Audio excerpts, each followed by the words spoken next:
कि जिस आदिवासी 14 साल की बच्ची को हाथ में हथियार मिला है, क्या वो पैदा होने से पहले ही हथियार लेके आई थी? क्या 14 साल 15 साल की बच्ची, वो चाइना के हथियार है। आप सभी न्यूज चैनल में देख रहे होंगे, जो हथियार आदिवासी से बराबर हो रहा है, क्या वो आदिवासी चाइना जाके हथियार लेने गया? उन आदिवासियों को हथियार पकड़ाने वाले कौन उद्योगपति है, कौन राजनेता है? जब तक इनका खुलासा नहीं होगा, आदिवासी इधर भी रहेगा, फौज में भी आदिवासी। इस आयोजन को दिल से सच्ची नीति के साथ सफल बनाने वाले सभी साथियों को धन्यवाद देना चाहूंगा। 33वें आदिवासी सांस्कृतिक महासम्मेलन, इस सम्मेलन में देश के आदिवासी समुदाय स्मारक पंडाल में विराजमान है और सुबह से लगा के अनेक सोपानों के अंदर कार्यक्रम सफल हुए। 1-1:30 बजे हम पहुंचे और तब से अनेक वक्ताओं को सुना, मैंने भी सुना, मैंने भी सुना। सबने अच्छी अच्छी बातें की, अधिकतर बातों पे तालियां बजी, अधिकतर बातों पे जयकारे लगे। एक बात कॉमन निकल के आई कि हमें संघर्ष करना है। सभी वक्ताओं की तरफ से जो बात आई उसमें एक कॉमन निकल के आई कि हमें संघर्ष करना है। और यह संघर्ष किस लिए करना है? अपने समाज के हक अधिकारों के लिए करना है, जल जंगल जमीन बचाने के लिए करना है। और फिर बात आई कि संघर्ष कैसे करेंगे? तो एकजुट होंगे तो संघर्ष होगा, ये बात आई। फिर नारा लगा, एक तीर एक कमान, आदिवासी एक समान। हम जिस मंच से, जिस जगह से हम बोलते हैं, हम जहां खड़े हैं, हम जहां बैठे हैं, अगर इस शब्द की यही पालना नहीं होती है तो संगठित नहीं हो सकते। और संगठित नहीं हो सकते तो हम संघर्ष नहीं कर सकते हमारे हक अधिकारों के लिए। साथियों, इस देश के अंदर 2011 की जनगणना के हिसाब से 140 करोड़ के आसपास पॉपुलेशन है और इसमें आदिवासी की बात आती है 10 करोड़ 43 लाख आदिवासी समुदाय जो रिकॉर्ड ली है। 3 से 4 करोड़ आदिवासी अपने कागजी आदिवासी प्रमाण पत्र लेने के लिए संघर्ष कर रहा है देश में। आज 2026 है और 2026 के हिसाब से जब बात करें तो भारत देश के अंदर रिकॉर्डली जो आदिवासी है 13 करोड़ के आसपास है और 12 करोड़ के आसपास संघर्ष कर रहा है। नॉर्थ ईस्ट का देख लो, साउथ का देख लो, हमारा गुजरात का देख लो, महाराष्ट्र का देख लो। और जो 13 करोड़ आदिवासी है,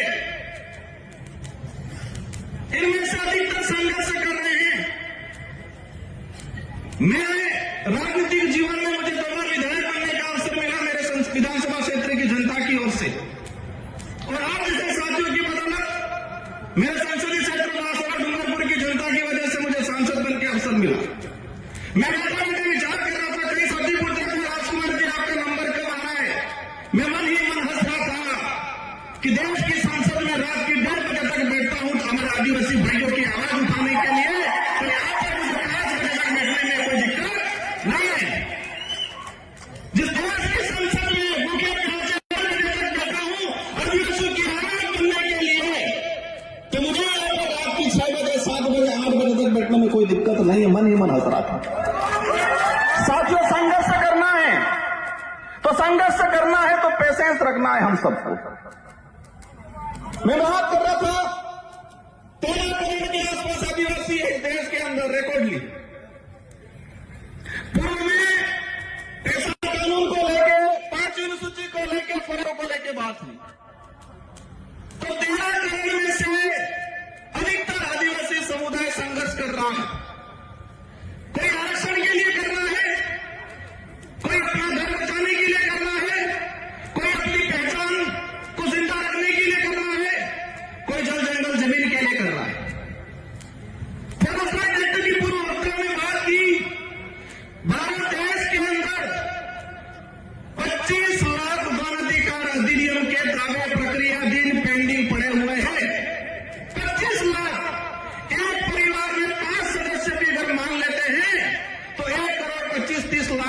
आसपास जनसंख्या हुई।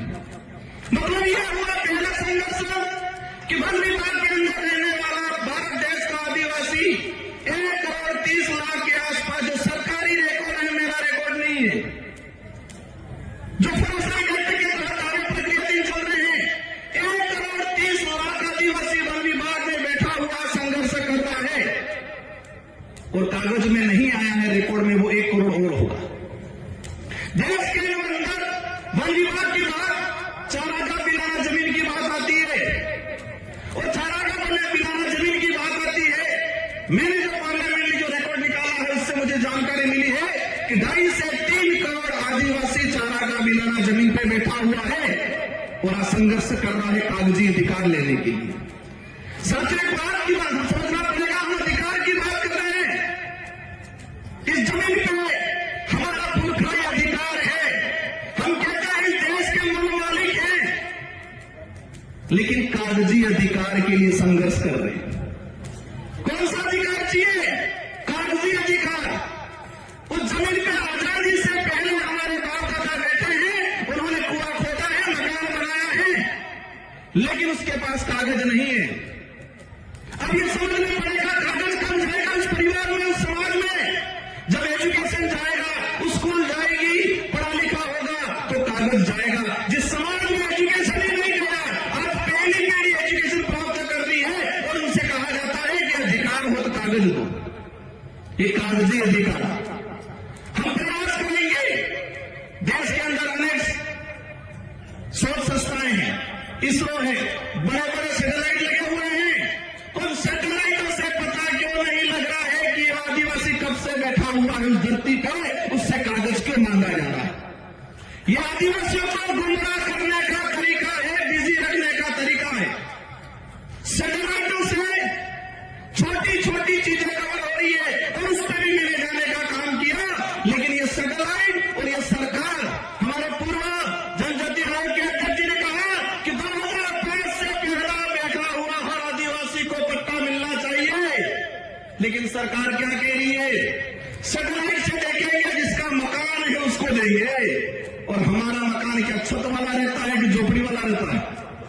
ये सैटेलाइट, ये सरकार है, झोपड़ी वाला जो मकान है, हमारा कैलूपोस मकान है, जो हमारा कुआं है, उसको मकान नहीं मान रही है। जो 4 दीवारी बनी हुई है, जिसकी छत लगी हुई है, उसी को मकान मान रहे हैं। अगर इस स्थिति में हमारे अध्यक्ष जी कह के जाते हैं कि हमें मिलेगा पट्टा,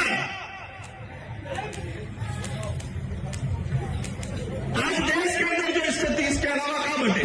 इनसे ज्यादा तो लड़ रहे धर्मों में, पार्टियों में। कोई हिंदू बन गया, कोई ईसाई बन गया, कोई बौद्ध बन गया, कोई जैन बन गया, कोई मुस्लिम बन गया। पूर्ववक्ता ने कहा था कि आपस में ही लड़ रहे हैं, और मेरा जब आकलन है, अगर हम नहीं समझे तो ये लड़ाई और तेज होने वाली है। जिस तरह मणिपुर में हुआ, इसी तरह छत्तीसगढ़ में हो रहा। आज एक चीज हमने देखी, देश के अंदर छोटी सी कुछ घटना हो जाती है, हाहाकार मचाता है, मीडिया हो, सरकार हो, न्यायालय, कोर्ट हो, संज्ञान ले लेती है। लेकिन आज भारत देश के अंदर पिछले 1.5 साल में 300 से 400 आदिवासी नक्सलाइट के नाम से मारे गए, इस पर किसी ने संज्ञान क्यों नहीं लिया? इस पर यहां पर भी बात नहीं हो रही है। हम कह रहे हैं एक तीर एक कमान, तो क्या छत्तीसगढ़, झारखंड, उड़ीसा वाले आदिवासी एक तीर एक कमान के अंदर नहीं आते? सलमा जुड़ो चला 2005 से 2008 तक छत्तीसगढ़, झारखंड के अंदर। मैंने पार्लियामेंट में क्वेश्चन लगाया, सरकार को पूछा कि सलमा जुड़ो लगा, चला अभियान, कितने आदिवासी मरे? सरकार कह रही है हमारे पास कोई फेक का आंकड़ा नहीं है। इंसान मरा है, भारत देश का नागरिक मरा है, और सरकार कह रही है कि हमारे पास पूर्ण कोई आंकड़ा नहीं है। हजारों बहन बेटियों के साथ बलात्कार हुए थे सलमा जुड़ो में, उस समय भी अभियान यही चला था, नक्सली उन्मूलन। आज भी अभियान चलाया जा रहा है, नक्सली उन्मूलन। अगर नक्सली उन्मूलन होना था 2005 से 8 तक सलमा जुड़ो चला, तब क्यों नहीं हुआ? आज भी चला रहा है।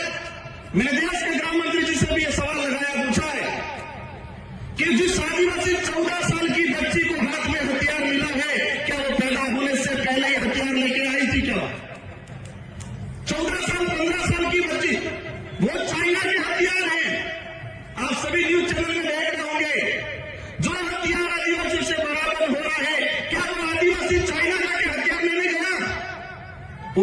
विपक्ष को हथियार पकड़ाने वाले कौन उद्योगपति है, कौन राजनेता है, जब तक इनका खुलासा नहीं होगा आदिवासी इधर भी रहेगा, फौज में भी आदिवासी, उधर भी आदिवासी मर बन रहा है, आदिवासी बन रहा है। आदिवासी नहीं होते देश का किसान कौन का, गरीब कौन का आदमी मर रहा है, वो भी फौज में कौन जाएगा? क्या उद्योगपति अडानी अंबानी का देखा जाएगा फौज में? आज देश के अंदर हजारों हेक्टर, लाखों हेक्टर जमीन पिछले 5 सालों के अंदर लीज पे दिए फॉरेस्ट। क्या चीज था?